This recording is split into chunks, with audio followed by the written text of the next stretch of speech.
Мають всі сіреньке пір'я, завжди скачуть на подвір'ї, галаслива їхня зграя. Діти, хто пташок цих знає? Горобці. В ластах по сніжку тупцює, ходить він, немов танцює, не літав ніколи він, називається пінгвін. Діти, скажіть, будь ласка, який одяг мають птахи? Пір'я. У кожного птаха пір'я різне. Є довге для польоту, є коротке, пухове для збереження тепла. Пропоную вам взяти до рук пух або пір'їнку. Подмухайте на пух, підкиньте вгору. Він дуже легкий, майже не має ваги. А ще пух може зігрівати. Деякі тварини навіть зігрівають своїм пухом нори, гнізда, дупла. А як людина використовує пух птахів? Так, люди теж використовують пухове пір'я, щоб захиститися від холоду. Вони виготовляють одяг, пуховики, куртки та пухові ковдри. Які домашні тварини живуть у вас? У кожної тварини – хом'яка, кішки, собаки, морської свинки тощо – є хутрові шубки. А в кого з лісових тварин є шуба? Для чого вона їм?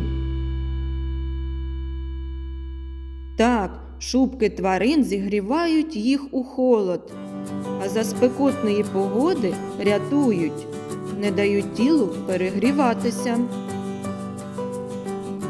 Розгляньте зображення та скажіть, хто зображений на цьому малюнку? Так, це білий ведмідь. Де живе білий ведмідь?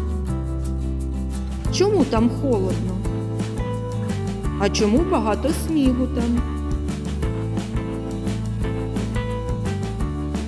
Для чого йому потрібно пірнати в воді? Як ви вважаєте, холодно йому чи ні? Чому?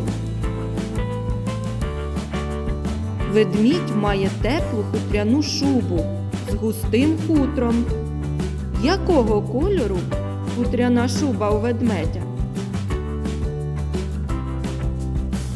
А ще ведмідь має під шкірою товстий шар жиру, який не дає йому замерзнути у воді, щоб зловити рибку. Люди, водолази та рибалки мають спеціальний одяг, який не промокає, а ось у білого ведмедя хутро водостійке, вода не проникне, не промокає і не пропускає вологу. Хто в колючій одежині чимчикує по стежині?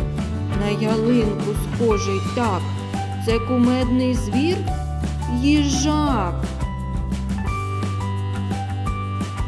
Чим особливий одяг їжака? Для чого йому потрібні колючки? Так, це захисний одяг їжака. Дидактична гра «Хто такий одяг має?». У цієї великої лісової тварини дуже тепла хутряна коричнева шуба, у якій не холодно спати й узимку в барлогу. Ведмідь. Одяг захищає цього звіра від ворогів. Він дуже колючий. Їжак.